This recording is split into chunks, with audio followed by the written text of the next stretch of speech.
Don't worry about who the owner is just yet. Try the tea first, Jeff encouraged. Jared could tell that Jeff was deliberately keeping him in suspense for a while longer. He sat back in his chair patiently. "We're ready to order," Jeff said to a waitress who approached the table. She wore an elegant lace and silk tea dress that would have been in fashion at the turn of the century. It matched the old traditional British theme of the tea house. "What would you like to drink?" the waitress asked. Once again, Jared was taken with the attention to detail in every element of the tea house. "I'll have the chocolate cake herbal, and I would like the orange and spice herbal," Jeff said and smiled at the waitress.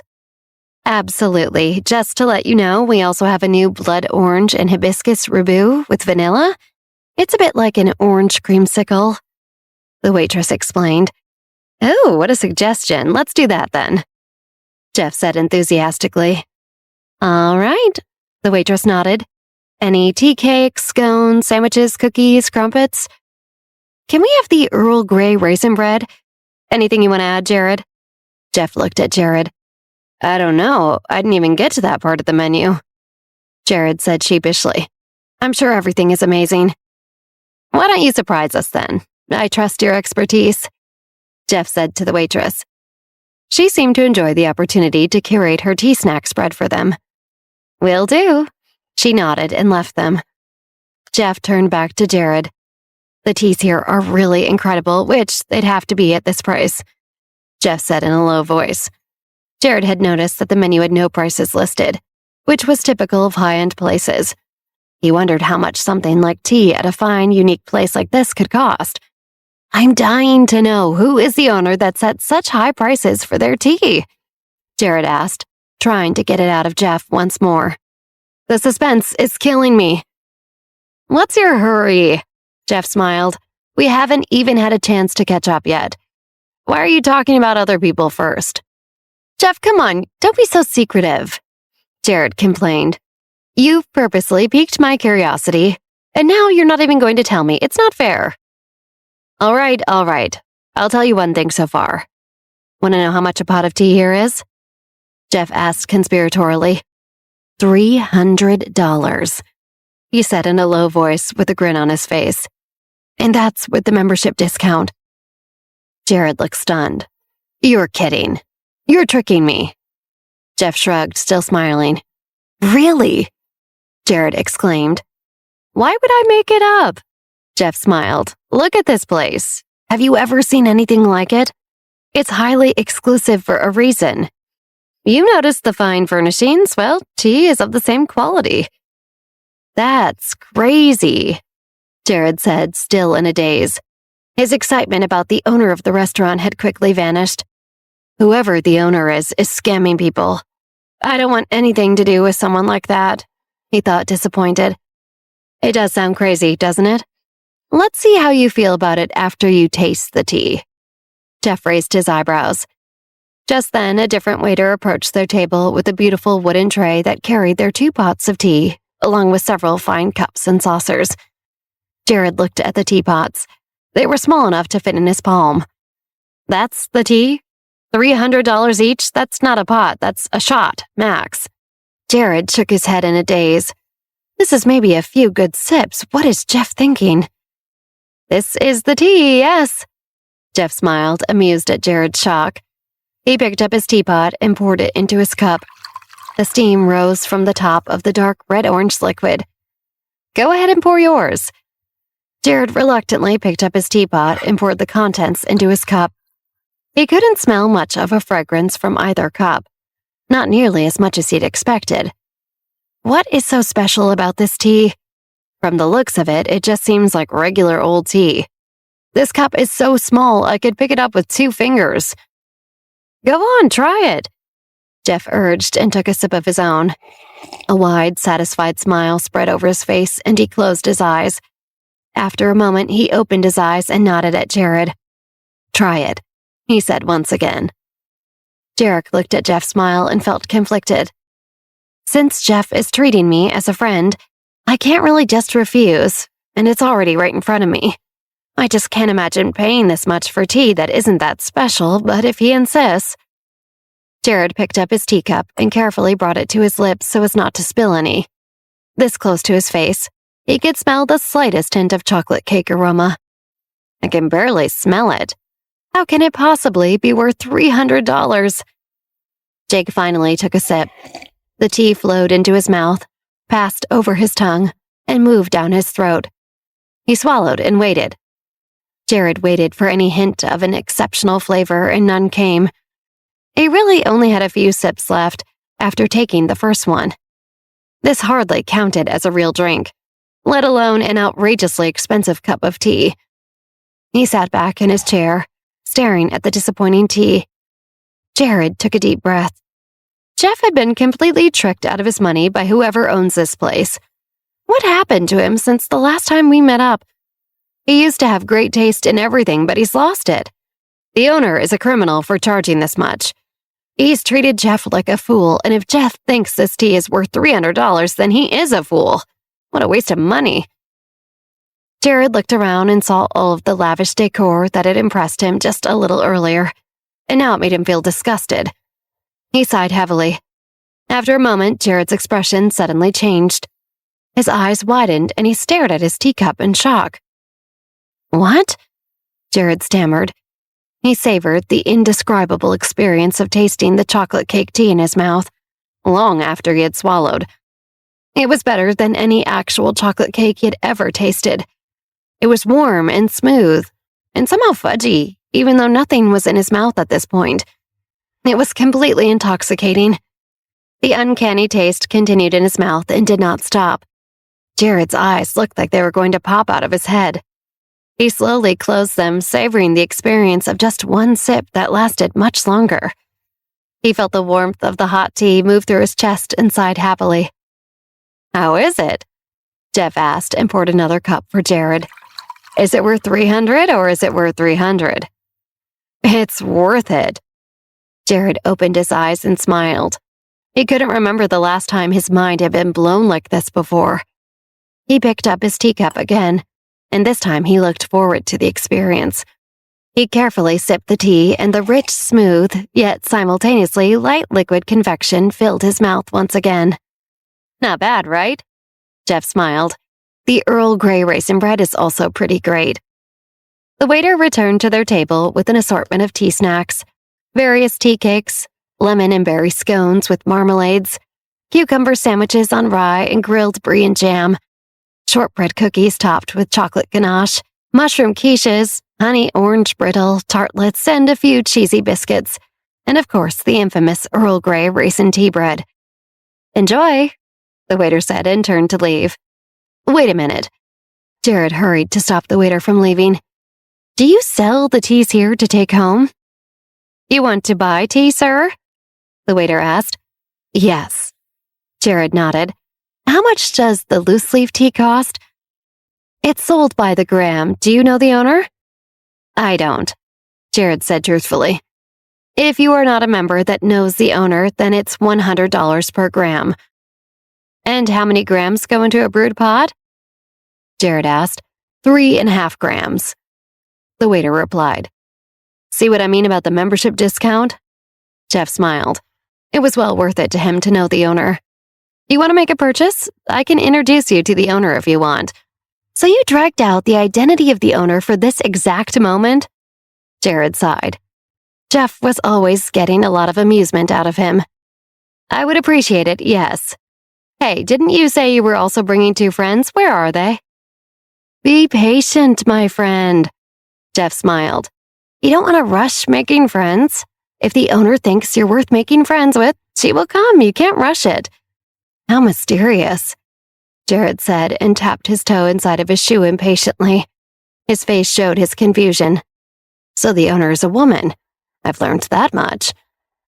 Just then, Jared heard a woman's voice call out from a few feet away. "Jeff, what do you have to say? Back to the drawing board?" she said. Jared turned to look at the woman. She was smiling as she turned around. She had a gentle, playful expression about her. She wore the most beautiful tea dress of anyone in the place. Jared was stunned and his mind reeled. "What? I know that face. It can't be." The familiar young woman in the beautiful tea dress walked toward Jared. Another woman of about the same age followed right behind her. Jared was completely stunned. No way. That can't possibly be who I think it is. He reeled internally. Jared originally expected the owner to be some eccentric, wealthy person. But he had met many of these in his young life, and they didn't surprise him anymore. Instead, Jared was shocked to see who the owner actually was. He stared, speechless. "Hi there." Olivia Johnson smiled at Jared as she walked up to him. She felt amused at Jared's reaction. "I figured he'd be surprised, but this is too good." She laughed to herself. Morgana stuck her hand out and waved to Jared as well. Jared finally recovered his senses and stood up to greet Olivia. "Chairman Johnson," he said formally. "This is my tea house, so we go by my rules. You don't have to be so formal here." Olivia laughed. "I'm what, a year older than you? Please call me Olivia." Olivia took a seat at Jeff and Jared's table. "I'll try. This is very surreal." Jared answered in a daze as he sat back down. "Please sit." Olivia gestured to Morgana. Morgana joined them at the table. She smirked at Jared's dumbfounded face.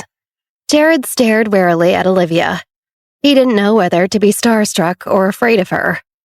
This is the woman that everyone is terrified will take over New York City if she continues to gain prominence and power. Grandfather is even considering aligning with the Roses just to keep Olivia Johnson at bay. A waitress brought another pot of tea over to their table, and Olivia poured herself and Morgana a cup. Jared was not a fool. He knew there were significant pros and cons to the situation before him. He secretly cursed Jeff for luring him into this meeting under false pretenses. I guess Jeff got what Olivia wanted, a meeting with a member of the Nevin family. Grandfather would have a heart attack if he knew I was sitting down with the head of Park Inc. He looked at Olivia carefully as she sipped her tea at the table and chatted with Jeff. Does she mean to make some kind of deal with me? How could I possibly do something like that, or even decline, without making a lot of trouble for my family? This whole thing is way above my purview. Olivia kept chatting with Jeff the whole time, and only occasionally asked for Jared's opinion, seeming to include him out of politeness. It was all unimportant small talk that was completely above board. Morgana was in heaven drinking the tea and did a little dance in her seat after each sip. Jared kept watching Olivia closely while she discussed innocent topics with Jeff and Morgana. Maybe she's not trying to make an alliance with me or anything like that after all, Jared thought. He relaxed a bit. It's getting late, Olivia said as she glanced at the time on her phone. I think we have to turn in for the night if there's any hope of me making it to class tomorrow. All right, Jeff agreed. Thanks for joining us. The whole night had been so wildly outside of Jared's expectations. But when he heard Olivia's quip about school, he couldn't help but laugh. I'm in the same boat. It's past my bedtime. We'll have to talk again soon, Olivia smiled. She called out to a waiter and they were finished with their tea. The other waiter came to their table to gather their cups. He looked at Jared and said, Sir, are you still interested in purchasing any tea tonight? Now that you know the owner, you can use the Friends of the Owner discount. Jared stammered. He had forgotten about his inquiry into purchasing the tea and wasn't prepared for this question from the waiter. He smiled hesitantly as he reconsidered. The tea is incredible, but I don't know if I want to be caught having ties with Olivia Johnson, even with something as simple as this. He struggled for an answer. Don't worry about buying the tea. Olivia smiled at Jared. She turned to the waiter. Please go and pack some of whatever he ordered for him to go, on the house. That's way too generous, Jared exclaimed, his eyes wide. He shook his head. I can't possibly accept it for free. Don't be silly. I want to give it to you, and I'm sure you'll come back to enjoy it again in the future, Olivia insisted. Jared hesitantly smiled and accepted the delicately wrapped packet of tea from the waiter. Thank you so much. I look forward to enjoying it at home. Good. Olivia smiled. That's better than any price. They all said their goodbyes, and Jeff led Jared out of the tea house. As soon as they had left, Jared's smile faded. They walked along in silence through the winding alley back to the car. After they got into Jeff's car, Jeff asked, "Pretty good tea, right?" "Jeff, you know I can't get involved with Olivia Johnson," Jared said seriously, cutting through Jeff's distraction. "Even if I wanted to, I have no real say in what the Nevin family does." Jared looked out the window sullenly. "I can tell you went to a lot of effort to put this meeting together. If you want my help somehow, you're going to be disappointed." Jeff smiled. "What do you mean, meeting? Who said anything about help and getting involved? Olivia just happens to own a great tea house. You can't go and enjoy a cup just because you're Jared Nevin? I can't casually take you to fun places, I find?" Jared looked at Jeff but said nothing. Jeff sighed sympathetically. "I know you don't have clout in the Nevin family. I just wanted to take you out to tea now that you're back in town. Did she ask you for anything tonight? Did Park Inc. and the Rose Company even come up? I think you're reading into it a little too much." "Maybe you're right." Jared lowered his eyes and laughed at himself. "Everyone is so tense at home right now, I'm probably getting ahead of myself. It's good to take a breath and just take things at face value," Jeff said. He turned his head away, feeling a bit guilty as he said it. He's not wrong, Jeff thought. My motives tonight were not entirely unselfish, but I have a job to do, and I can't tell him the full picture just yet. Jeff genuinely felt bad for Jared. Jared's a good, smart kid. He's ambitious and talented. He's well known for being so promising, clever, and accomplished. But none of it matters just because he was born 1 year after that idiot brother of his, Jake. He'll never have any real say in his family. It's very unfair. Jeff sighed. He knew that even in Jared's unfortunate position, he still had the possibility of having the ear of his brother with all the power. He is still an important connection. Jared stared out the window and fell deep in thought. Even if Jeff thinks there's no bigger plan with Olivia, there's no way Olivia's thinking that way. She's too smart for that. But why didn't she broach the subject today? She didn't even mention any families at all. Does she look down on me? Maybe she thinks I'm just the younger Nevin brother and have nothing to offer. Does she even consider the Nevin family a player in the game? Jared still felt very confused by their interaction that night. What kind of person Olivia is really? Meanwhile, back at the tea house, Olivia and Morgana enjoyed more tea together. This stuff is so good, Morgana exclaimed. I want the same friend of the owner discount that he got. I'll see what I can do. Olivia laughed. She stood up. I'll be back. Enjoy the rest of the tea.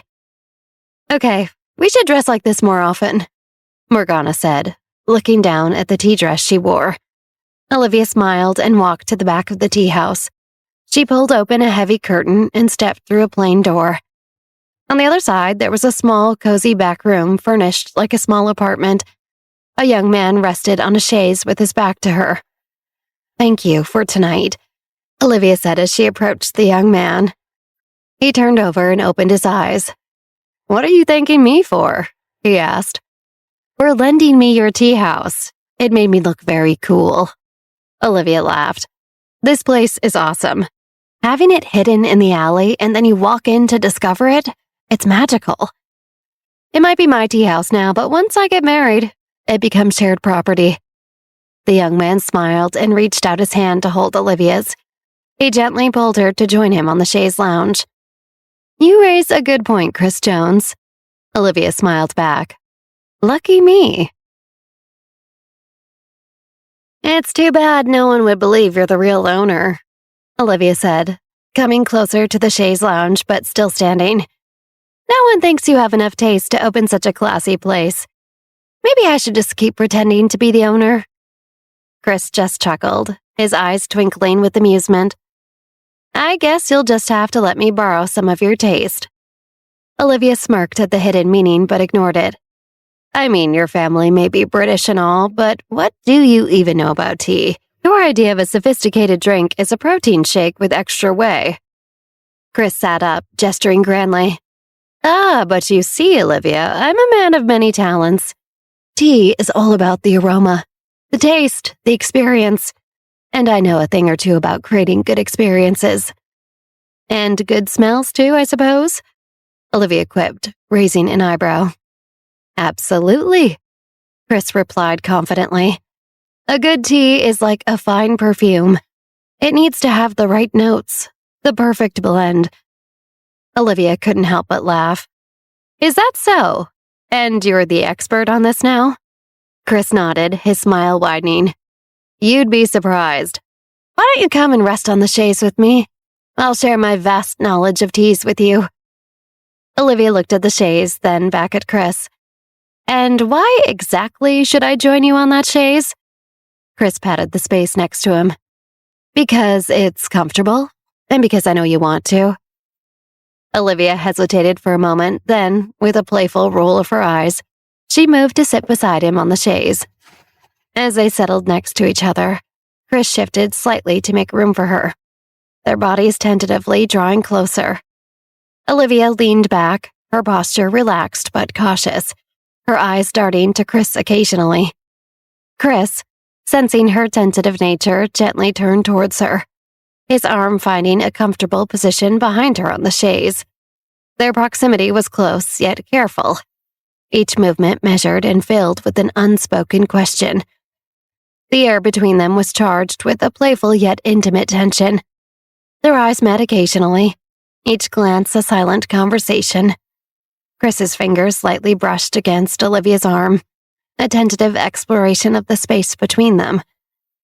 Olivia, for her part, allowed herself to relax into the moment, her body unconsciously leaning into his touch. Olivia leaned in closer to Chris, a sly grin on her face. So, being this close to you, am I supposed to be impressed or something? She teased, her voice light and flirtatious. Chris took a moment to breathe in her scent, his eyes closing briefly. Definitely impressed. You smell amazing, Olivia. Like the finest blend of tea.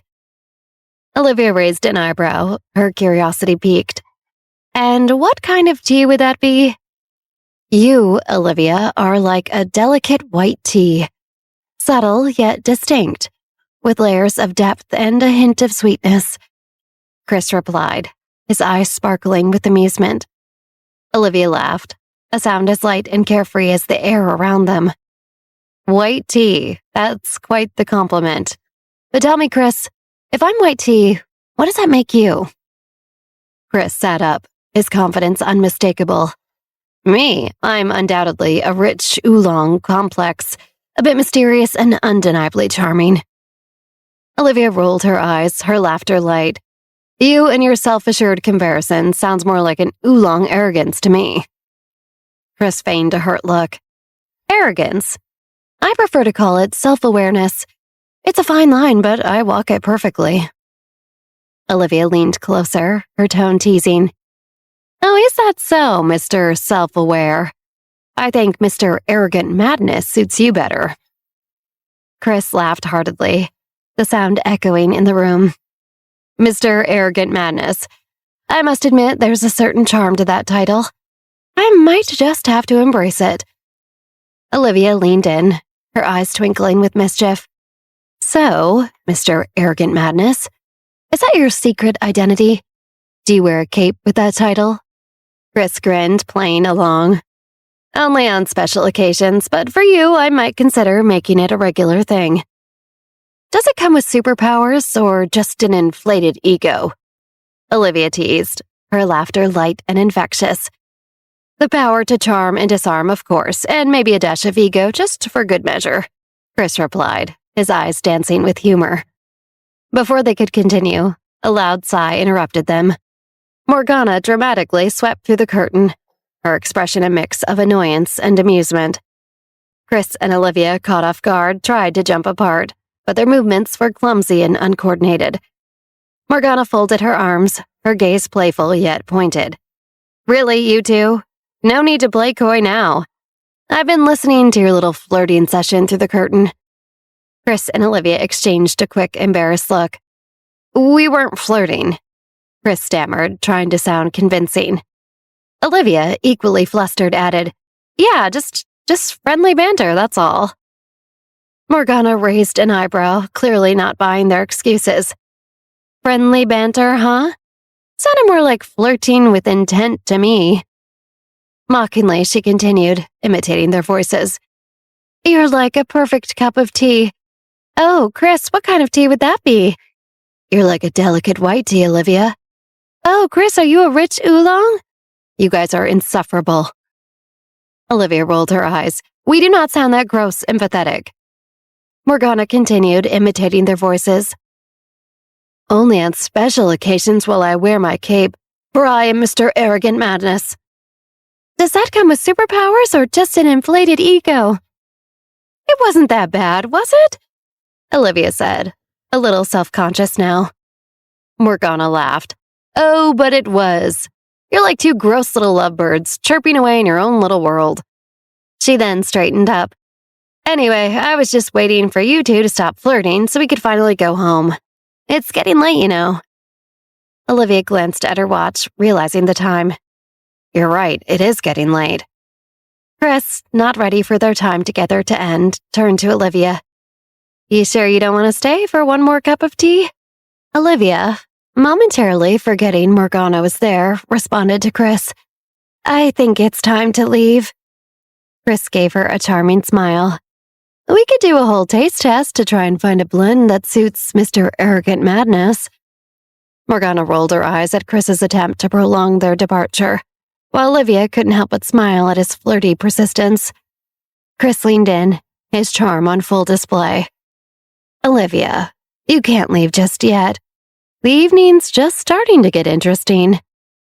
Just then, a waiter came down, breaking the moment. "Mr. Jones, should I start locking up the shop?" Chris gave a nod to the waiter. "Yeah, go ahead and start closing down, thanks." Turning back to Olivia and Morgana, Chris made another attempt.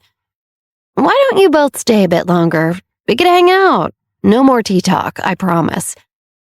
Morgana raised an eyebrow, a hint of sarcasm in her tone. "Hang out with a couple that refers to each other as types of tea? I think I'll pass."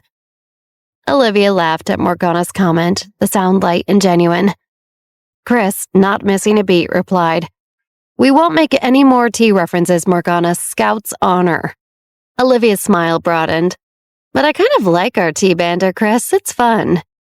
Morgana made a gagging gesture. "I'm gonna barf if we don't leave soon. The oolong arrogance is too much for me." Chris and Olivia shared a shy smile, a silent acknowledgement of the connection they were both feeling. Breaking the silence, Chris asked, "So, will I see you tomorrow?" Olivia, playing it coy but with a hint of sincerity in her eyes, replied, "Maybe, maybe not, but I do need to borrow the shop for the next few days." Chris's eyes lit up at the opportunity. "You know, I could just give you the shop if you want it." Olivia shook her head, a playful smile on her lips. "No, that won't be necessary. Borrowing it is more than enough." "But think about it, Olivia," Chris persisted, his voice earnest. "You could do so much with this place. It would be in good hands with you." She gave him a warm, appreciative smile. "Let's keep things simple. I'll just borrow it for a few days." Chris sighed, a hint of admiration in his eyes. "All right, if that's what you want. But the offer still stands. Anytime you change your mind." Olivia nodded, touched by his gesture. "Thank you, Chris. That means a lot." Chris, with a thoughtful look, offered, "How about I take you and Morgana home? It's late and I'd feel better knowing you got back safely." "Yes, please, anyone take me home," Morgana said dramatically. Olivia raised her eyebrows, slightly surprised. "That's sweet of you, but Sven's off duty tonight and you can't drive us. Chris, you don't have a license."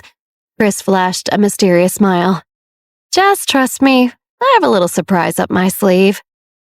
Olivia looked at him curiously. "What is this about?" Chris gestured towards the door. "Follow me," he said, a hint of excitement in his voice.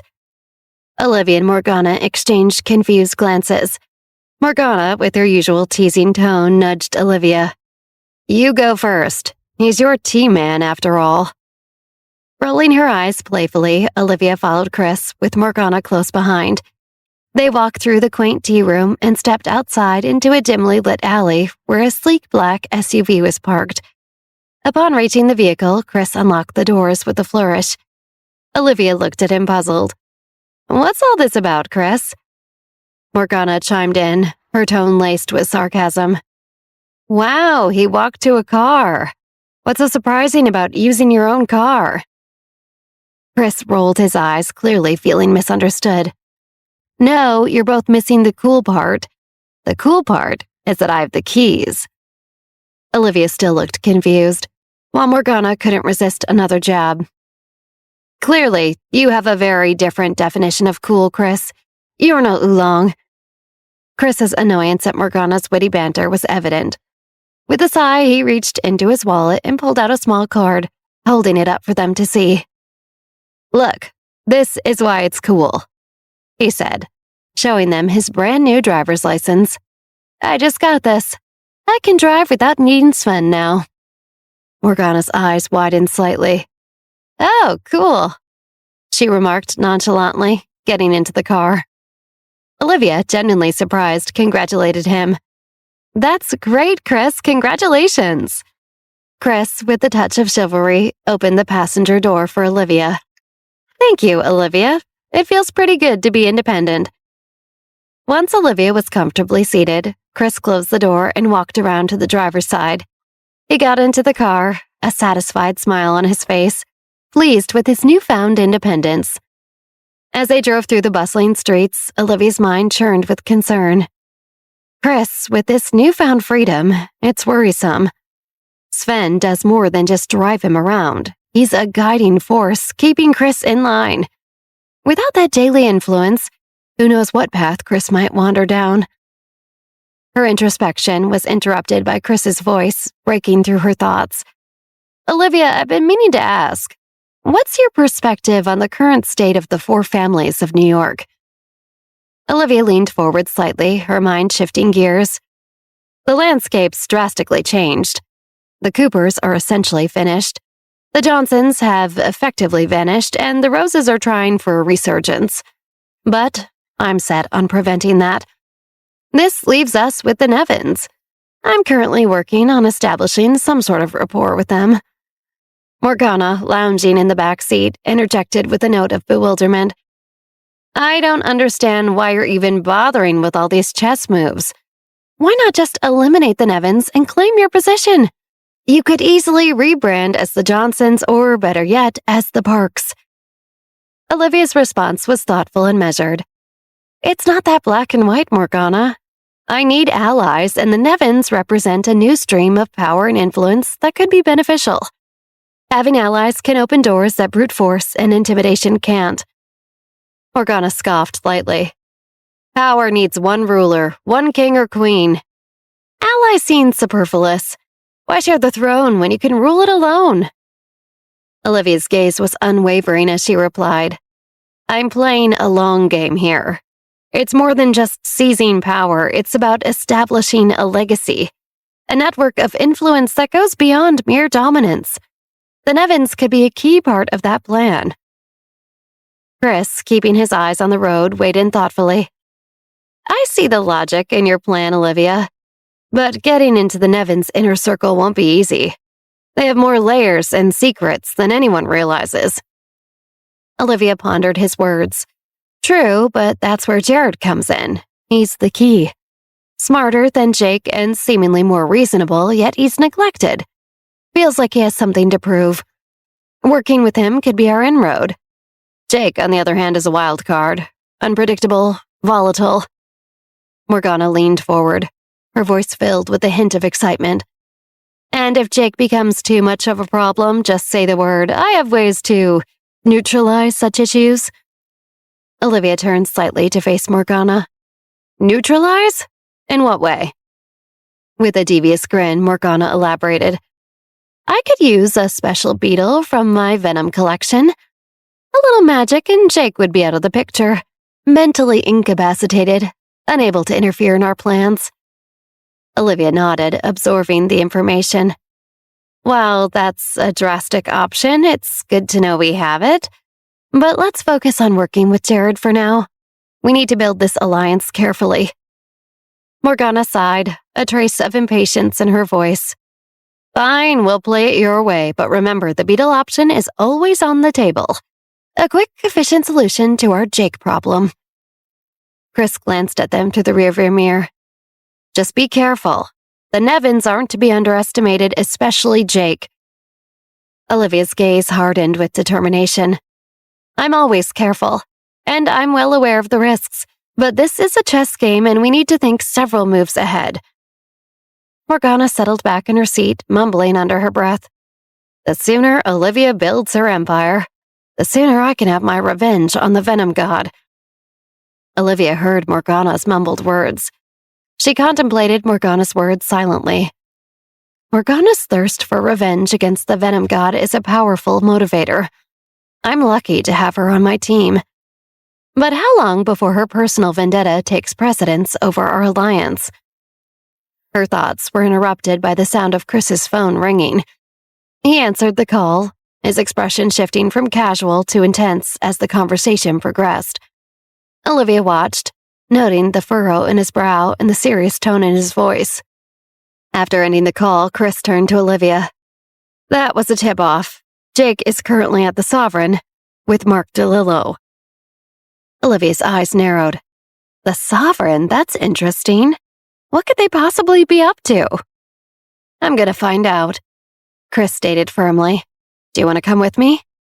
Without hesitation, Olivia replied, Absolutely, I need to know what they're planning. Morgana, intrigued, chimed in, I want to come too. Olivia shook her head slightly. It's best if you sit this one out, Morgana. We need to be discreet and it might get risky. Morgana sighed but nodded in agreement. All right, I understand. Just be careful, both of you. Morgana was dropped off with a final reminder to stay safe, and then Chris and Olivia set off toward the Sovereign.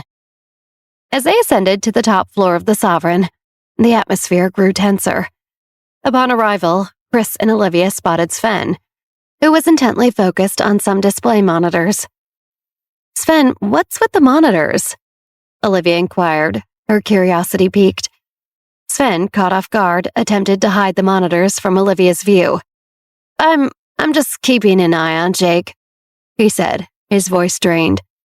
Olivia noticed Sven's efforts to conceal the screen and try to sneak a glance. What's Jake doing that's so secretive? Sven shifted uncomfortably, blocking her view. He's in a position that a lady shouldn't see, he replied awkwardly. Olivia rolled her eyes at Sven's evasive response. Come on, Sven, just tell me what's going on. Sven glanced helplessly at Chris, seeking assistance.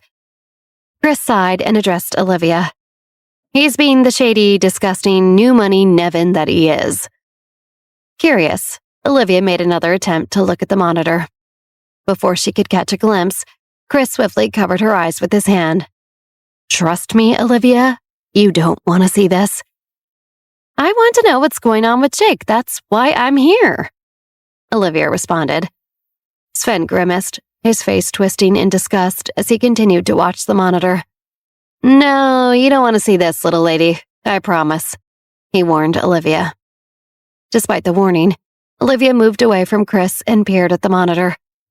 Her face immediately contorted in disgust as she realized what she was seeing.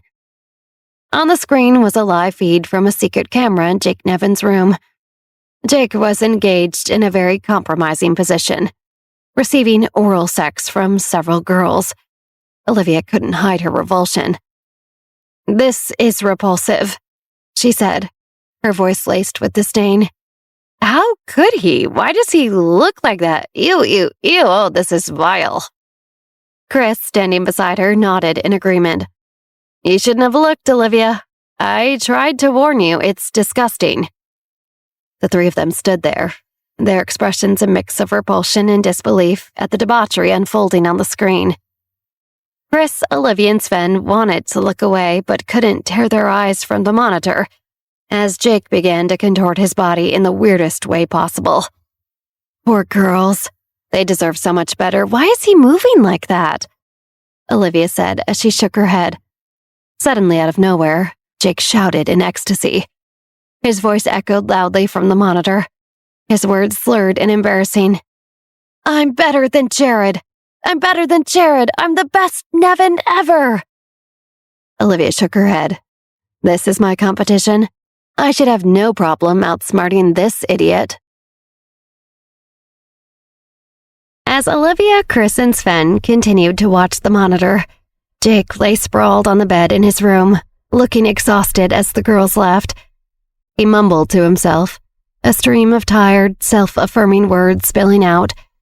I'm better than Jared. Always have been. He thinks he's smart, but he doesn't have what I have. I'm the real power in the Nevin family. The best Nevin ever. They'll all see. Olivia, Sven, and Chris simultaneously shook their heads, each turning away from the monitor in disgust. Olivia covered her eyes with her hand, trying to erase the images. What did I just watch? I feel like I need to scrub my eyes. It's like he's trying to convince himself of his worth in the most twisted ways possible. Chris grimaced. I think I need 2 new eyes after that. It's not something you can unsee. Sven, still glancing at the monitor, added, I just hope those women were paid well. They deserve it, at least, for putting up with that. Olivia looked at Sven. Can you give me the audio of Jake saying I'm better than Jared? It might come in handy. Sven nodded. I'll get you the audio file as quickly as I can. Do you want the video too? No, the audio will be enough. Olivia replied. Blackmailing Jake with that should suffice. Sven shuddered. I wish I could delete that image of Jake from my mind.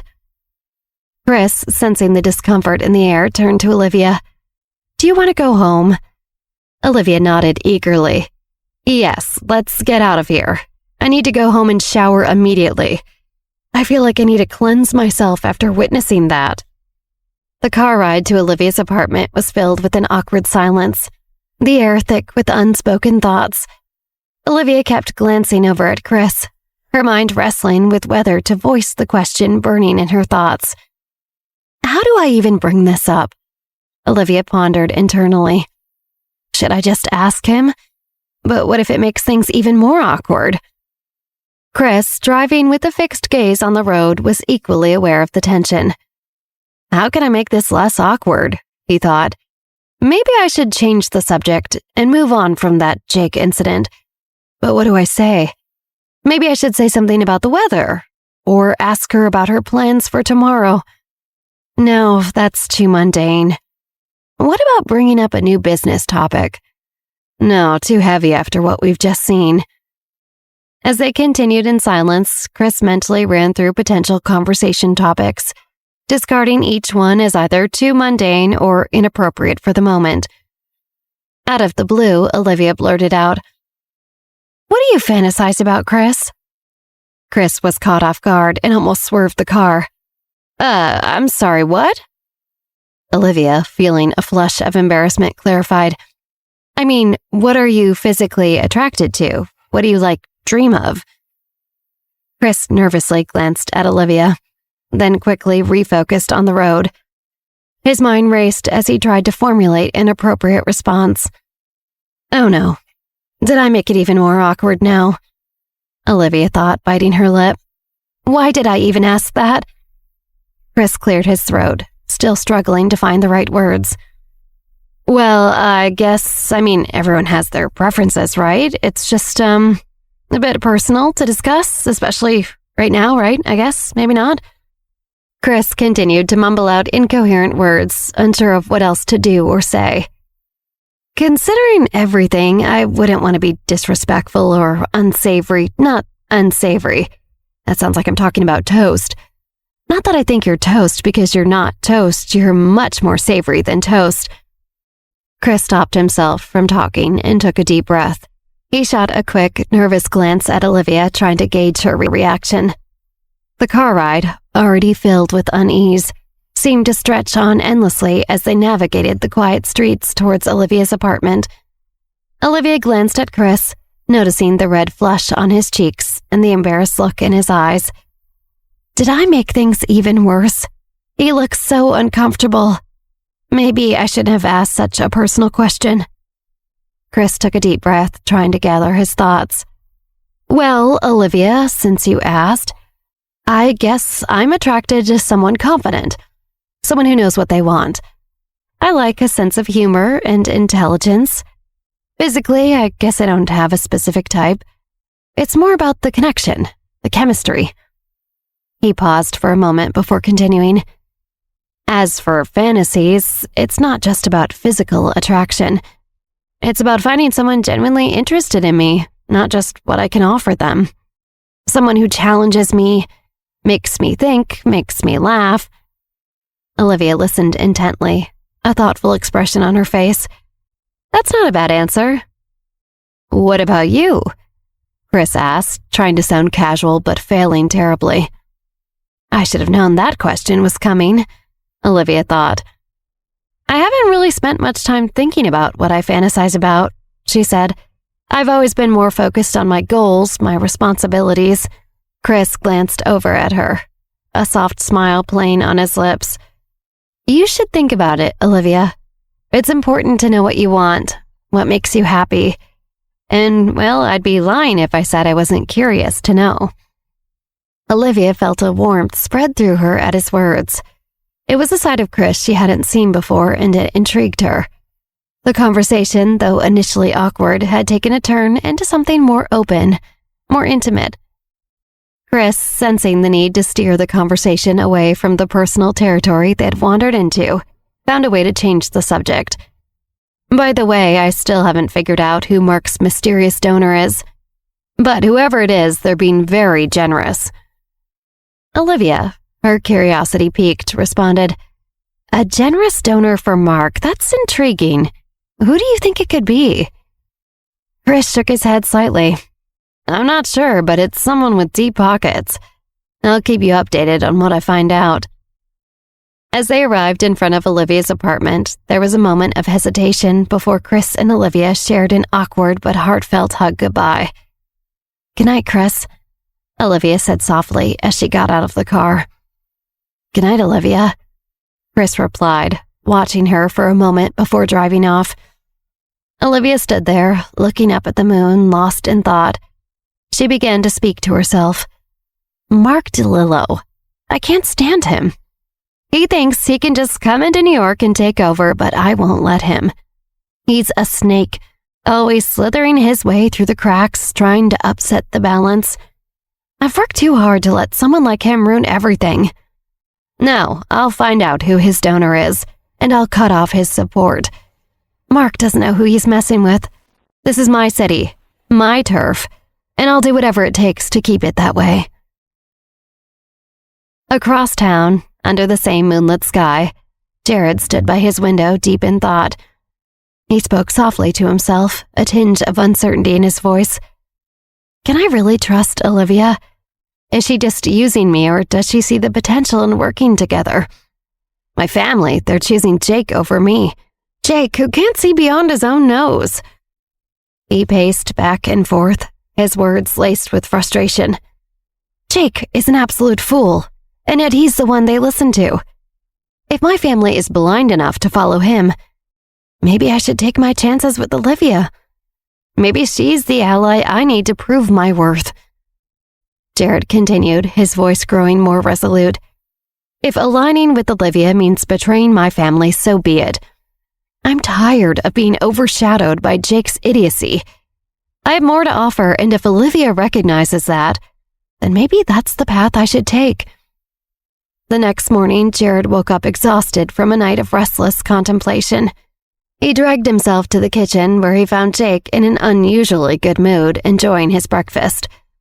Watching Jake closely, Jared's mind was a whirlwind of thoughts. Look at him, sitting there like he owns the world. He's such an idiot. How can Grandpa think he's the better choice? Firstborn or not, that doesn't automatically make him the right heir for our family's fortune. Jake finished his meal, still beaming, and left for school. Jared watched him go, his heart heavy with envy and resentment. The more he thought about it, the more convinced he became that perhaps aligning with Olivia was his best move forward. It was a risky gambit, but one that might finally allow him to step out of Jake's shadow. At school, Jake spotted Olivia in the hallway. His mind began to churn with mischievous thoughts. How can I ruin her day? He pondered. A little nudge, a taunt, just to throw her off. He walked down the hallway with a purposeful stride, and as he passed Olivia, he intentionally bumped into her, jostling her shoulder. Oops, sorry there, Chairman Johnson, he said with a sneering tone, a smirk on his face. Olivia turned to look at him, her eyes filled with disgust.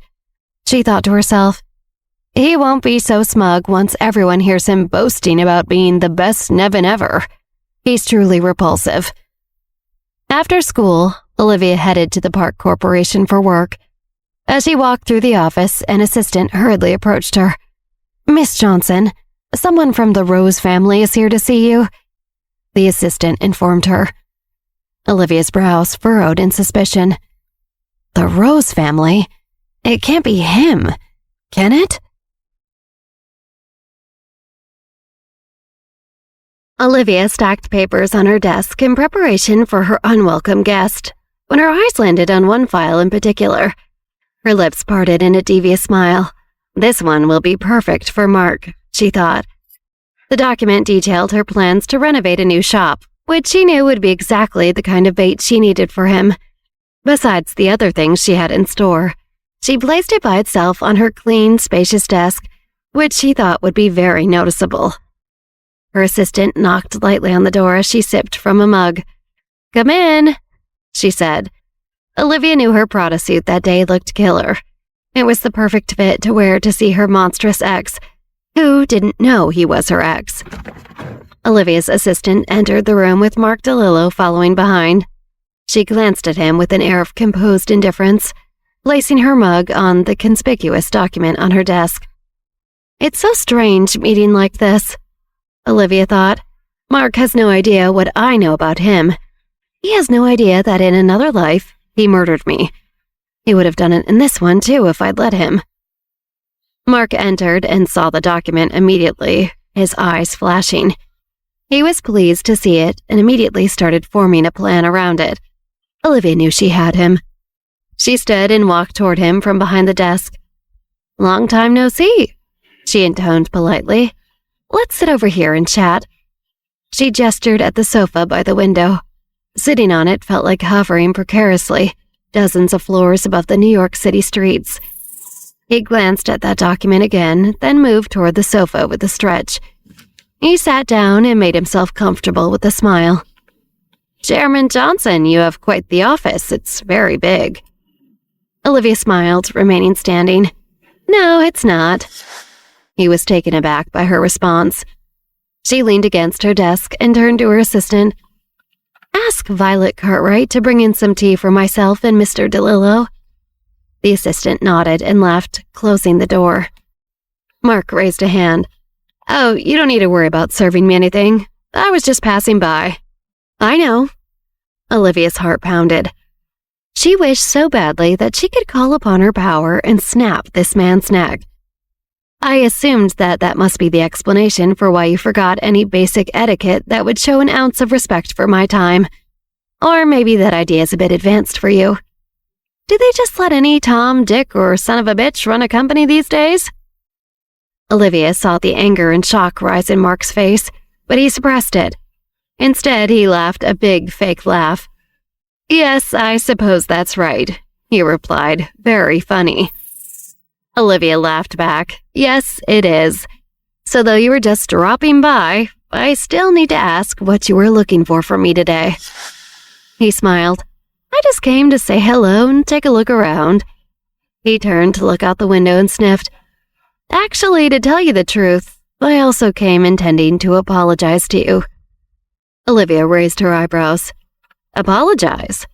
She idly inspected the toes of her one-of-a-kind designer shoes. What do you want to apologize for? Before my press conference, he began, glancing at her face to read her expression. He wanted her to be bothered. She wouldn't give him the satisfaction. In order to make an impact and really get the city's attention, I said some things I should not have said.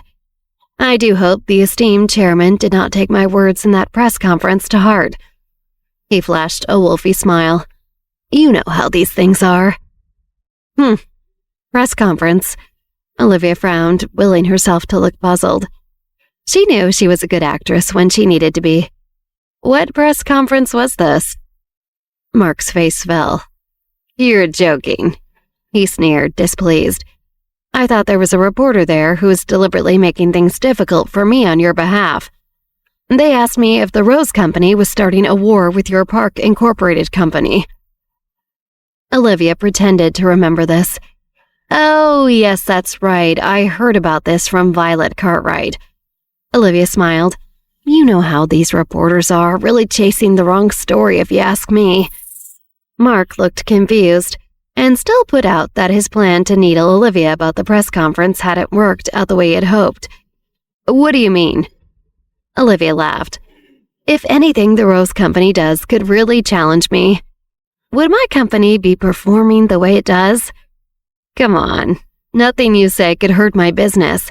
I think I'm far past little stuff like that."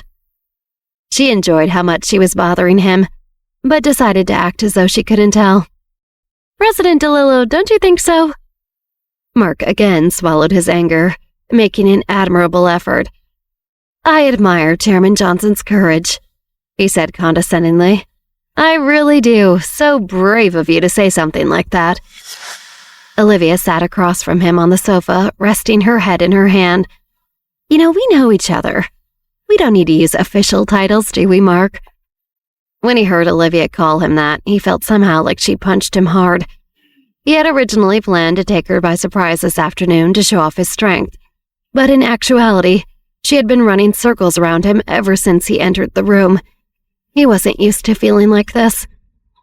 He was starting to feel like this wasn't worth the trouble, that he needed to retreat and regroup when the door opened. Violet Cartwright entered with the tea tray. "Chairman," she said. Violet's long hair was loose down over her shoulders, and she wore a delicate, sweet perfume. Her shirt collar under her suit jacket was open, an extra button and a delicate necklace highlighted her collarbone. As she bent over to place the tray on the coffee table in front of the sofa, Mark was caught off guard by the beautiful line of sight he glimpsed down her shirt. "Thank you," Olivia replied, knowing exactly what feeling had just overcome Mark. "Violet, this is the Rose Company's president, DeLillo." Violet smiled and looked down, speaking more softly than she normally would. "President DeLillo, a pleasure to meet you." "Hello, hello," Mark answered her, his eyes shining. He felt like Olivia was a fool to have a gorgeous woman by her side. How distracting it must be to everyone she meets with. He marveled in his head. This is where her inexperience is really obvious. How the hell did she become the chairman? Olivia pretended to remember something. "Oh, Violet, could you take the document to my desk and bring it to the vice chairman?" Violet nodded and retrieved the document from underneath Olivia's mug. Mark's eyes lit up at the mention of the document, and his face went slack as she bent over to pick it up. Violet addressed Olivia. "I'll take this over right away, Chairman Johnson." Olivia nodded, and Violet turned to smile at Mark. "Goodbye, President DeLillo." "Goodbye," Mark smiled, the wheels turning in his mind. He definitely planned to see her again later. Olivia waited for the door to close behind Violet before she poured Mark a cup of tea. "I've been on a tea kick lately," she explained. "The flavors can be so surprising." She held the cup out to him. "Mark, why did you suddenly think of opening a company? And one that just so happens to do the same kind of business as mine?" Olivia's direct question annoyed Mark almost as much as her assertion that she was first, and her company had more right than his to exist, whether or not it was true. He smiled and said, "Like you, I was getting bored with school. I wanted to get out early and start a business. Since I had the resources to do it, I figured I'd have to try." "Is going to school boring?" Olivia asked. "You are so bold. Even though I hold this position, Marshall still has me come back for exams. It's so annoying. Mark gave her a sympathetic look. Olivia, you're a smart girl. You just need to work harder. Olivia? She asked, amused. I don't know that we're close enough for that. Call me Chairman Johnson, thank you. Mark's smile froze on his face. His hand stopped midair as he reached for his teacup. He kept thinking he was getting ahead of her, but she just kept catching him off guard. Olivia breathed the smell of her tea in deeply. This is a good brew, don't you think? Mark raised an eyebrow, coming back to his senses and sipping his own. He agreed. Oh, that reminds me. Olivia gave Mark a concerned look. How is your arm? Does it still hurt? Mark blinked. Olivia was referring to when she was responsible for him breaking his arm. He felt vaguely threatened by her mention of his broken bones that had only healed recently. He was still going to physical therapy. How dare she bring that up so lightly? He wasn't sure he could suppress his anger this time. Mark couldn't believe that Olivia casually brought up his broken arm, that she was responsible for. She smiled sweetly across from him. He cleared his throat, trying to decide how to respond. It is much better now, but it was incredibly painful. I don't expect you to understand this kind of concentrated pain. I'll forgive you for bringing it up so lightly. He set his jaw. In the future, I think you'll know what a broken bone feels like someday, he said, trying to threaten her. And then you'll understand. Olivia let out a sigh of relief, ignoring the menacing tone he employed. As long as you were doing so much better, otherwise I would feel so guilty. Hearing that you're feeling better means I don't have to feel sorry for you anymore. Mark was so angry that his stomach hurt. He was feeling much better, but how dare Olivia be so calm about it? She broke my arm, he roared in his head. This wench has no right to feel okay about this. All that pain she inflicted on me and she doesn't care anymore? I don't believe her. Someone needs to teach her a lesson. Mark's internal ranting was interrupted by Olivia's saccharine politeness. Oh, that's right, I haven't asked yet. She put down the teacup and looked squarely at Mark. How is Pamela Cox? Mark's face flashed with shock. Who? Pamela Cox? Olivia smiled. You didn't forget about her, did you? Pamela Cox, he repeated. I am sure I don't know her. Olivia threw her hands up good-naturedly. If you don't know her, you don't know her. Olivia glanced at the vintage Rolex on her wrist. I would imagine that President DeLillo has many other important things on his plate this afternoon. Even if he does not, I'm afraid that I have to ask you to leave. I'm expecting someone else momentarily. Mark put down his teacup. Of course, we're both busy people. Olivia smiled as he stood. After all, they set up a meeting with me. Mark's mouth tightened. He realized he felt envious of the way she knew the right moments to jab him and what to jab him about. Olivia didn't get up but shifted in her seat thoughtfully. Oh, Mark, we've known each other for a while now, so let me tell you something. A trace of disgust crossed Mark's face. Please, say it, he responded. He really hated Olivia's high and mighty tone. She had just become a chairman a few days earlier than he took his position. What did she really have to show off about? He knew that without a doubt. He was smarter than her. Olivia held eye contact with Mark, her eyes full of ice. The most basic difference between humans and animals is that people know what is good for them, she said. This time, I allowed you to come in. Next time, if you don't have an appointment with me, I will trouble you to turn around and go back to where you came from. Even President DeLillo must follow the corporate rules. A vein was popping out in Mark's temple. He clenched his fist by his side and gritted his teeth. This damn Olivia. He cursed her in his mind. Olivia spoke softly. See this guest out? The door opened and Olivia's assistant entered. Right this way, please, they said to Mark. Mark seethed. He thought about how his company hadn't even officially opened yet.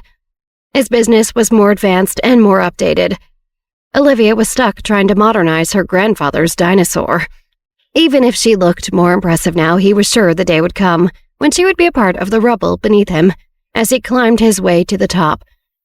And not only the top of the Rose family, but the top of all of New York City. Mark walked a few steps after the assistant, then decided to turn back and say one last thing to Olivia.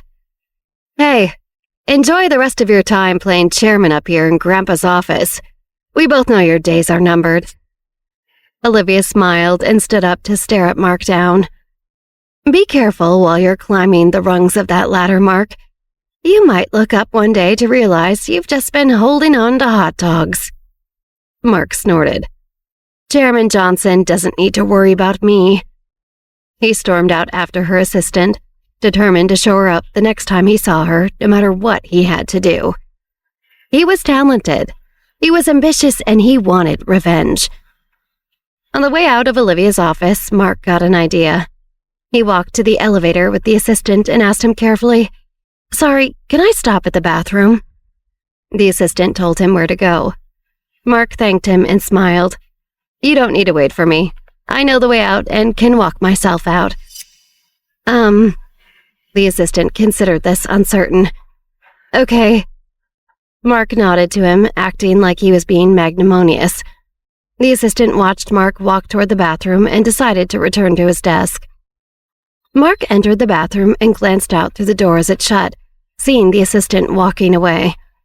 He let out a long sigh and prepared to think of a way to find that Violet Cartwright woman.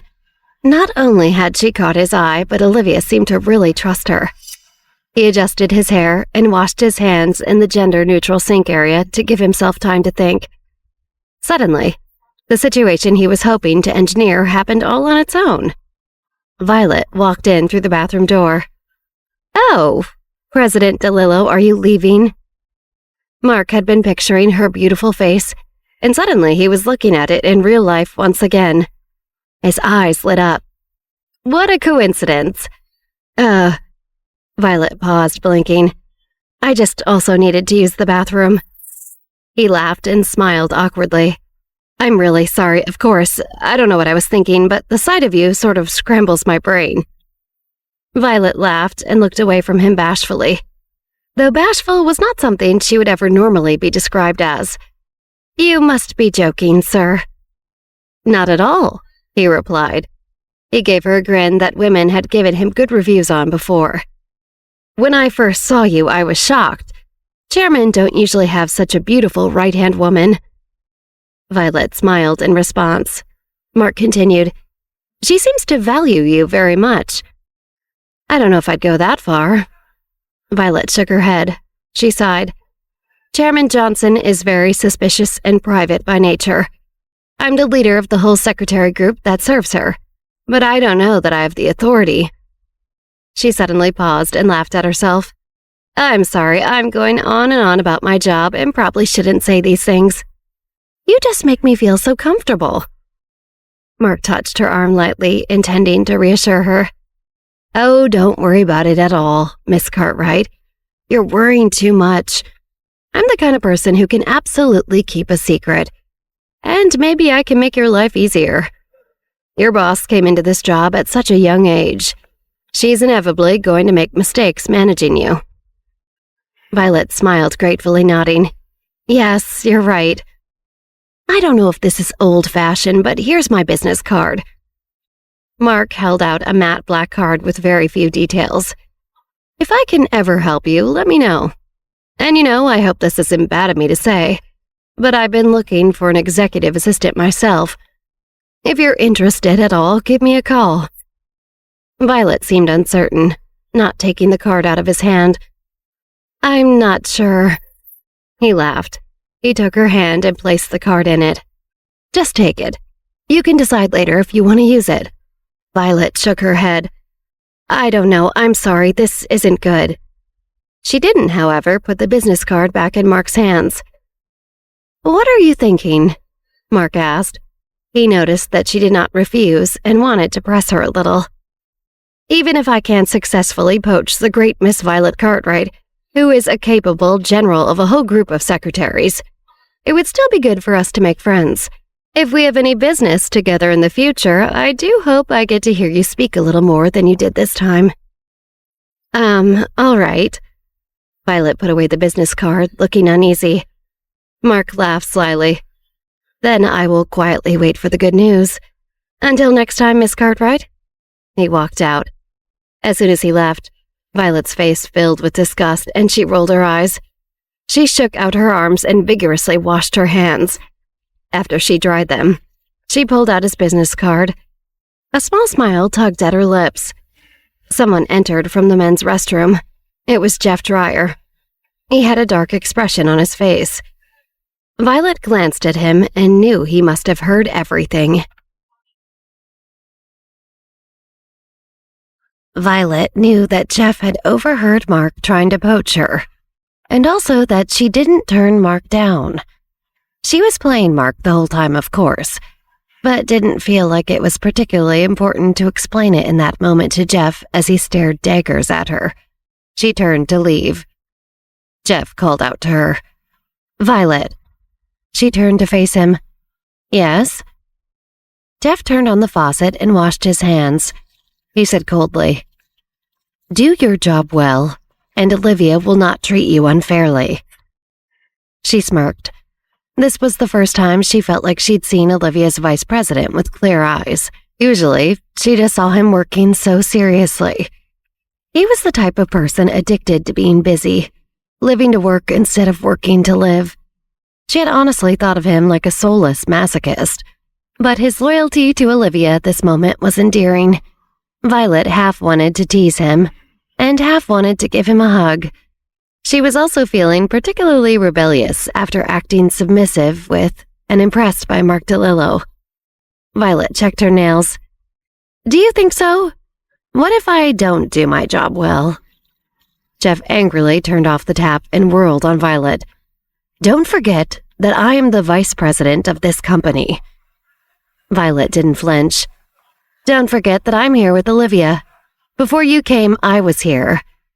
She raised her chin defiantly. "If you want to fire me, you have to get Olivia to agree." Jeff only gritted his teeth. They both heard the dripping of water from his hands splatter on the floor. She exhaled. "Right. Don't you have your own bathroom in your office anyway? Why are you even here?" She took a step forward, her gaze now suspicious. "Don't tell me you deliberately followed me here to eavesdrop." Jeff's nostrils flared. "Boring. You're not turning this on me, and of course I wasn't following you anywhere. My bathroom is undergoing repairs." Violet tilted her head and laughed. "Is it really?" Jeff was frustrated with her mocking expression. "I'm warning you. If you betray Olivia, I will make sure you pay for it." "I just received a business card," she smiled. "How can you think I'm a traitor to Olivia already?" "I'm not an idiot," Jeff insisted. "We both know how this would look to anybody else. You don't have to pretend like it would be fine." "Oh, come on now." Violet lowered her head and looked up at him. She tapped the business card into her jacket's breast pocket. "You'll see it's no big deal. Take it yourself." You're shameless," Jeff sputtered. He shook the water off his hands and hurried past her out into the office. Violet clicked her tongue at Jeff's back as he left, taking the business card out of her pocket. She thought to herself, that vice president was really... She caught a glimpse of her face in the mirror and was stunned. How many years had it been since she had seen such a sincere smile on her own face? She looked away from the mirror. She laughed it off and turned to walk back to Olivia's office. Forget it, she thought. I don't want to think about it anymore. It's time to work. Violet rapped on Olivia's door and was summoned inside. She gave Olivia a nod. Olivia approached her eagerly. How did it go? Here, Violet said as she held up the business card to show Olivia. He took the bait all right. It's good that he did. Olivia smiled. How long do you think you're going to tease him for? That is up to you, boss. Violet replied. I will follow your instructions. Olivia tapped her chin. If you're too eager with him, he'll be able to sniff out that it's fake. He'll be distracted if he thinks he's working on getting your guard down. Olivia shook her head, her face filling with hate for this man. Though maybe he'd never catch on, who knows? He thinks so highly of himself. It doesn't occur to him that someone could be pretending to want him. Violet sighed and nodded her head in agreement. I think so too. But also you made him so angry, which really made my job easy. I didn't have to do anything. Olivia smiled. When people are angry, they get impulsive. He looked like he was going to explode. It was easy for me too. Violet laughed. I feel lucky that I'm on your good side. It's not luck, Olivia answered her. It's because you're great at what you do. Has Grandpa Park called you recently? Yes, he has. Violet nodded. Mr. Park was worried that you've been working too hard. He asked about your health condition. I'm fine, Olivia said dismissively with a wave of her hand. Tell him not to worry about me. Violet nodded, but she was the one who seemed worried. Olivia, between work and school, you haven't really been getting any rest at all. It's okay. Olivia rubbed her neck. This is just a period where I have to be very busy to get what I want. After that, I can take a good rest. Violet had had that feeling before, and it also burned out before. But she only nodded again and didn't argue. All right, Olivia said with finality. I know you have other work to do. Well done. The Rose family moves too slowly for us. She tapped a knuckle on her desk. Before next Sunday, I must know who this mystery benefactor is. Yes. Violet hung her head, feeling ashamed. She wasn't used to having such difficulty investigating anything. It seems like someone is deliberately stopping us from investigating the Roses. They're a step ahead of us. Every time there's some slight clue, it breaks off. This isn't normal. Olivia looked out over New York City. Who is it that doesn't want us to investigate the Rose family? Violet moved to the door and opened it, ready to leave, but she saw Jeff Dreyer standing outside about to knock. Olivia blinked. Jeff, is something wrong? I wasn't expecting to see you, was I? Jeff paused for a moment, then snorted coldly at Violet. Move aside. Violet laughed. I really needed this, thank you. She called back to Olivia as she exited. See you later. Jeff noticed she held Mark's business card, flicking it with her thumb as she walked away. He ignored her provocation. He couldn't believe he'd never gotten the sense before of what a disloyal scumbag Violet was. He closed the door on his way in. Olivia smiled from her desk, waiting expectantly. What's going on, Jeff? Jeff took a deep breath. I know this isn't easy to hear, and I hate to have to tell you, but I think we should create some guardrails against Violet Cartwright. She shouldn't have quite the access she does to all your information. Olivia blinked. She guessed at what happened, but was not as amused as Violet about the situation. Jeff, about what you might have heard, I think there might be some sort of misunderstanding. Olivia sighed, trying to decide how much to disclose. She set her jaw. I trust Violet Cartwright very much. I do not think anything needs to change. What? Jeff was surprised. I can't lie. I didn't expect you to just roundly dismiss what I said. I didn't just hear something, I saw it too. She had a very friendly conversation with Mark DeLillo on his way out. Olivia nodded. I understand. I still trust Violet. But you can't understand, Jeff insisted. I'm a psychologist. I have trained extensively in recognizing and understanding people's micro-expressions. Well, it's not exactly mind-reading still. Olivia frowned, curious. So you saw Violet's expression during this conversation? No, Jeff admitted, but I saw Mark's expressions. During the entire conversation, he was extremely happy with how it was going. Violet was doing and saying exactly what he wanted. From all of that, I can only conclude that now is the time to pull back your trust in Violet. Proceed with more caution. I see where you're coming from, Jeff. I really do. Olivia smiled sympathetically. Thank you so much for your good intentions, but I have my own judgment on this matter. But Jeff took a deep breath, like he was about to launch into a tirade, but Olivia interrupted him.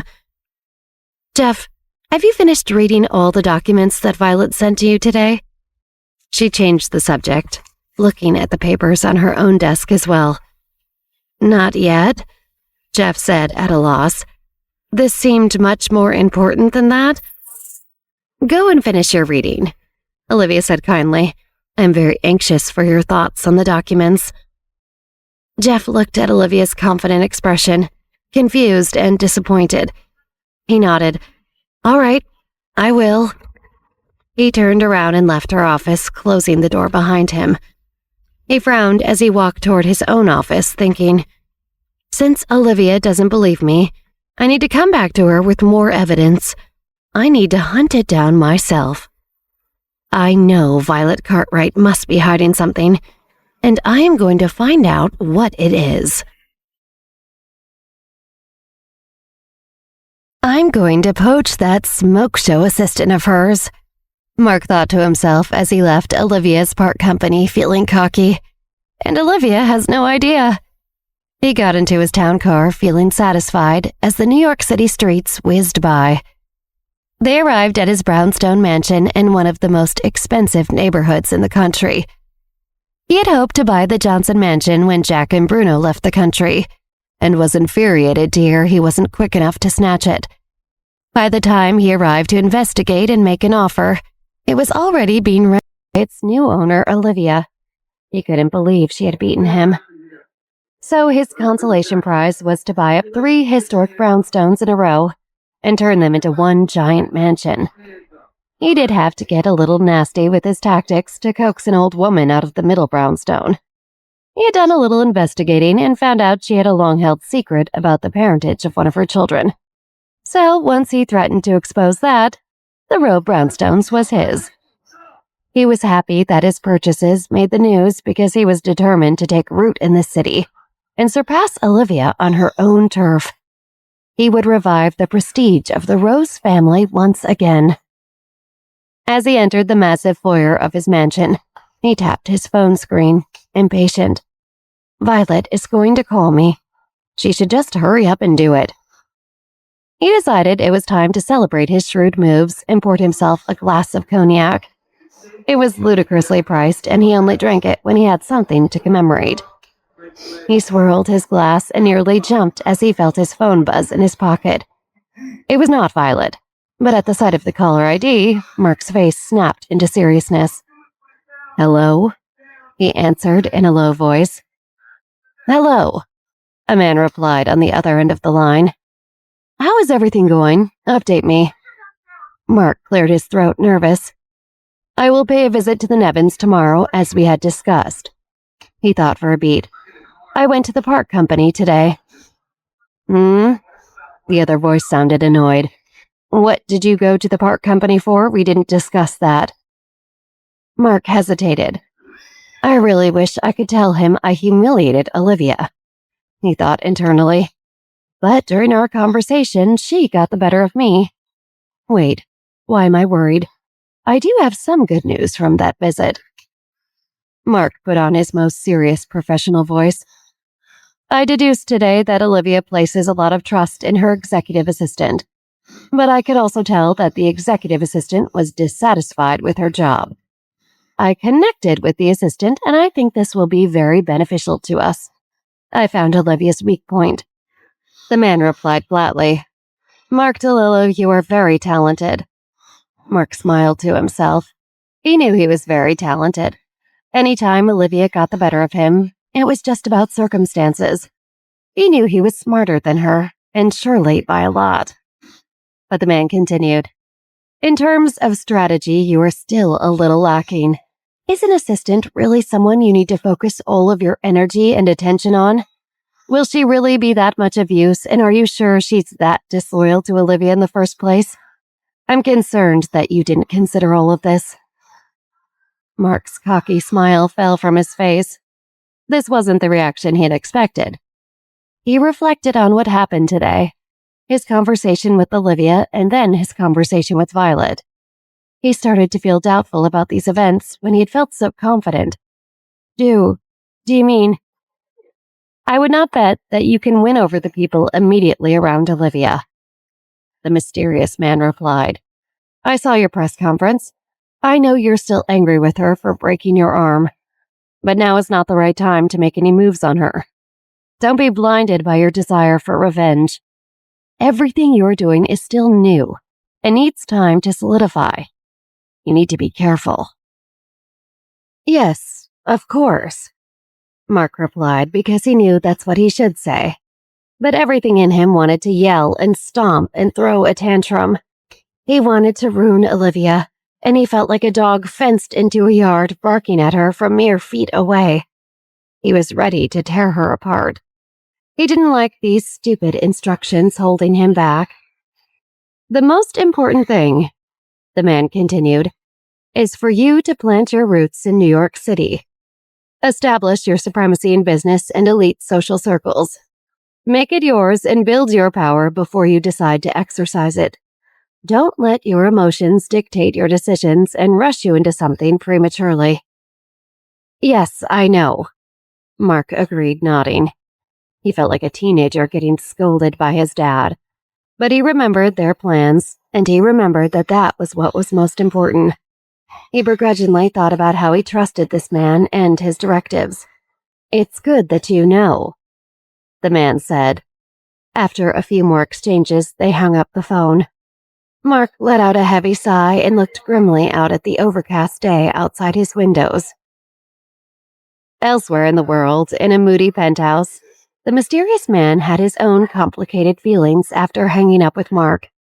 He rested his chin in his hand and tapped his phone against his armchair. What would he do with Mark DeLillo? What's wrong?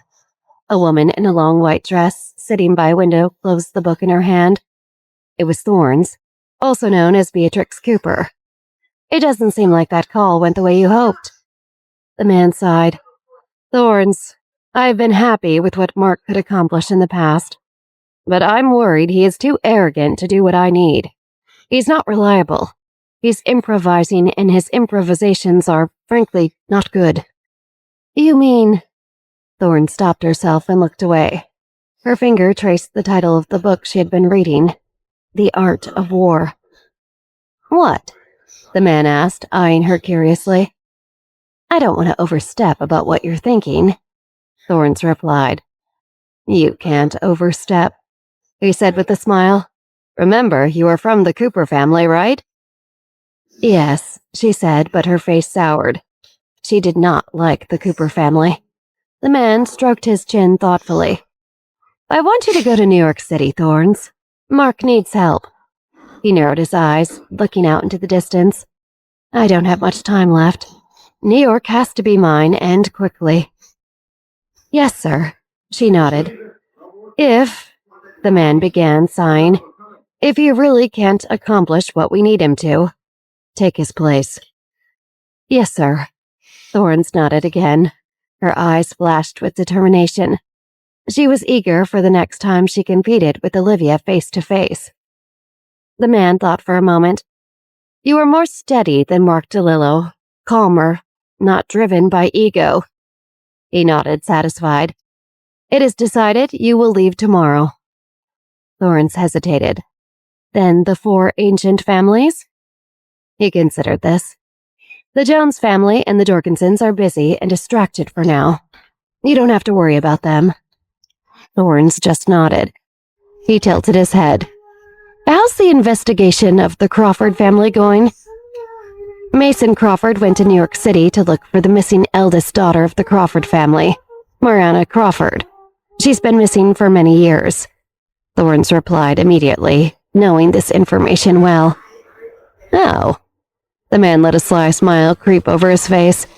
New York is really full of talented people at the moment. Thorns did not respond.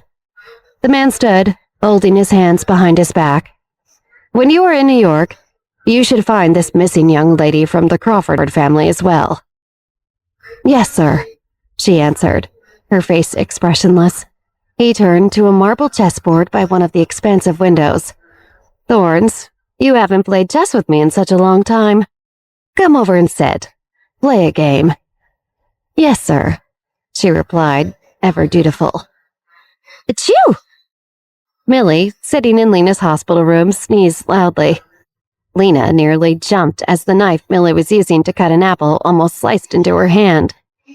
"Be careful," Lena cried. "You almost cut yourself. The apple isn't worth it, Millie." "I'm fine," Millie replied, rolling her eyes. She put a few slices into a paper towel and passed it to Lena. "Eat this for now, and I'll go and get you some dinner." Millie stood, and a firm hand appeared on her shoulder. "Don't get up, I'll go," a young man's voice said. She looked back and saw Carlton Perry. Millie was confused. Why is he still here? Millie was shocked. What is Carlton Perry still doing here? She thought, but was too polite to say it out loud. It was weird that he came in the first place. Still hanging around? "I'm going to poach that smoke show assistant of hers," Mark thought to himself as he left Olivia's park company feeling cocky. And Olivia has no idea. He got into his town car feeling satisfied as the New York City streets whizzed by. They arrived at his brownstone mansion in one of the most expensive neighborhoods in the country. He had hoped to buy the Johnson mansion when Jack and Bruno left the country, and was infuriated to hear he wasn't quick enough to snatch it. By the time he arrived to investigate and make an offer, it was already being renovated by its new owner, Olivia. He couldn't believe she had beaten him. So his consolation prize was to buy up 3 historic brownstones in a row and turn them into one giant mansion. He did have to get a little nasty with his tactics to coax an old woman out of the middle brownstone. He had done a little investigating and found out she had a long-held secret about the parentage of one of her children.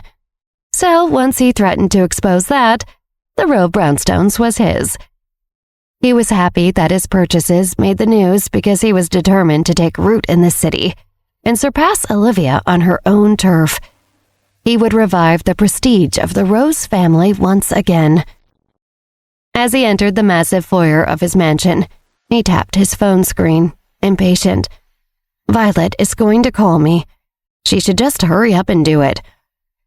He decided it was time to celebrate his shrewd moves and poured himself a glass of cognac. It was ludicrously priced, and he only drank it when he had something to commemorate. He swirled his glass and nearly jumped as he felt his phone buzz in his pocket. It was not Violet, but at the sight of the caller ID, Mark's face snapped into seriousness. "Hello?" he answered in a low voice. "Hello," a man replied on the other end of the line. "How is everything going? Update me." Mark cleared his throat, nervous. "I will pay a visit to the Nevins tomorrow, as we had discussed." He thought for a beat. "I went to the park company today." The other voice sounded annoyed. "What did you go to the park company for? We didn't discuss that." Mark hesitated.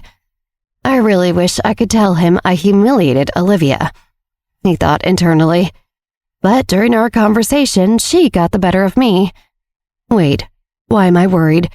I do have some good news from that visit. Mark put on his most serious professional voice. I deduced today that Olivia places a lot of trust in her executive assistant. But I could also tell that the executive assistant was dissatisfied with her job. I connected with the assistant, and I think this will be very beneficial to us. I found Olivia's weak point.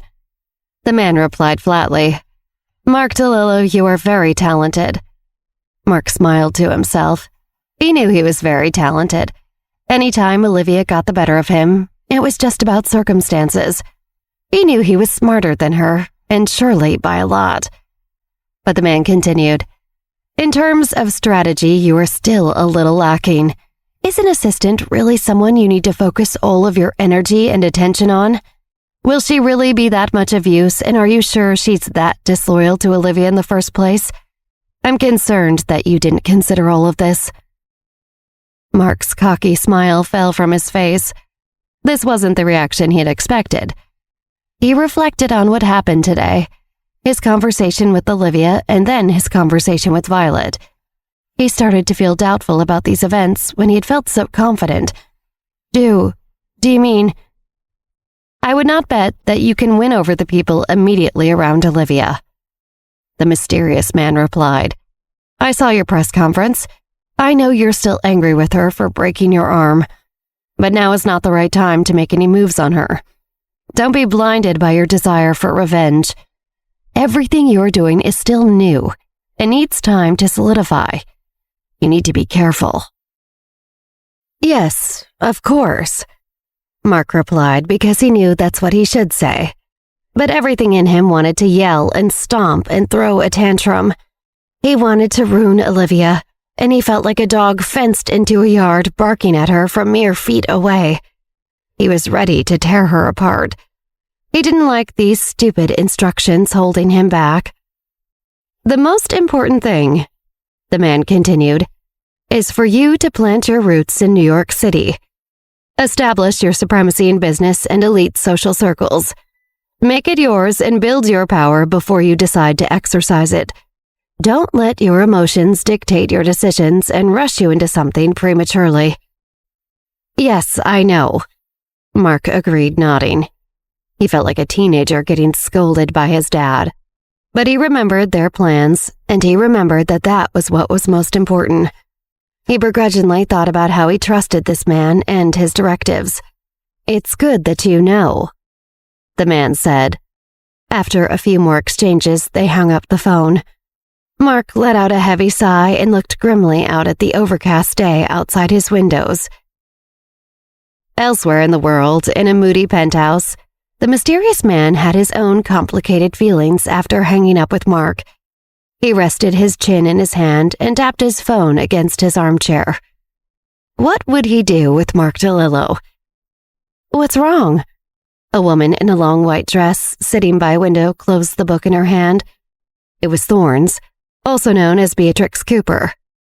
It doesn't seem like that call went the way you hoped. The man sighed.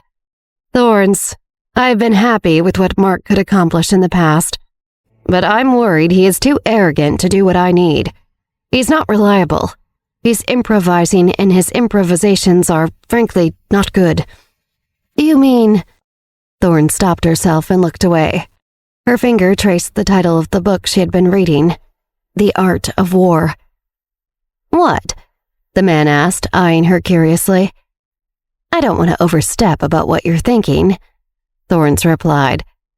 You can't overstep, he said with a smile. Remember, you are from the Cooper family, right? Yes, she said, but her face soured. She did not like the Cooper family. The man stroked his chin thoughtfully.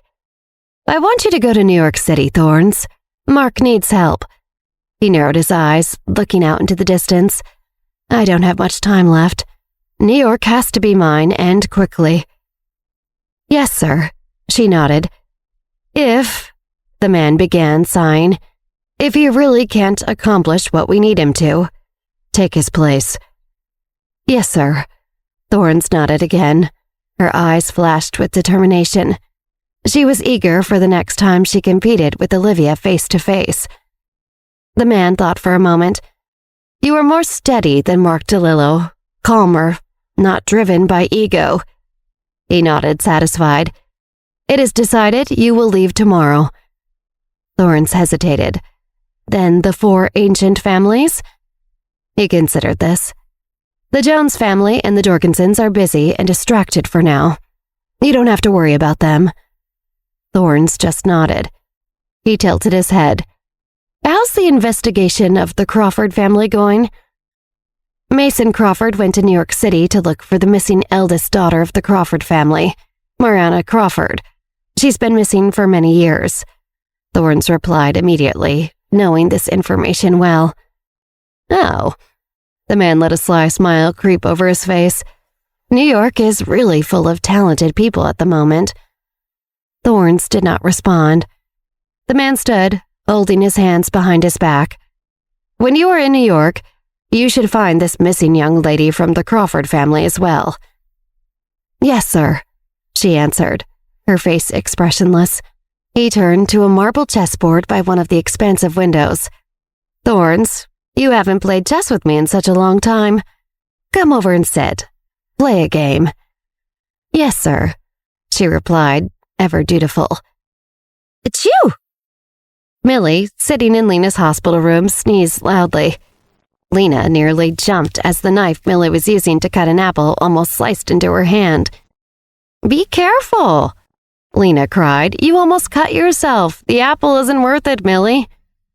I'm fine, Millie replied, rolling her eyes. She put a few slices into a paper towel and passed it to Lena. Eat this for now, and I'll go and get you some dinner. Millie stood, and a firm hand appeared on her shoulder. Don't get up, I'll go, a young man's voice said. She looked back and saw Carlton Perry. Millie was confused. Why is he still here? Millie was shocked. What is Carlton Perry still doing here?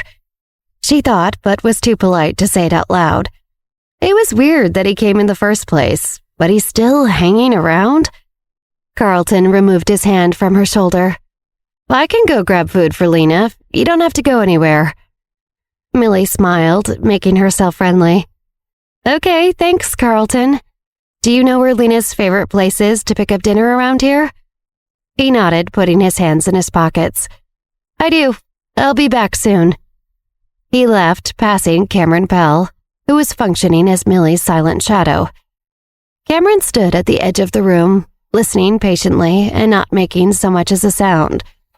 As soon as the door shut behind Carlton, Millie whirled on Lena, speaking rapidly.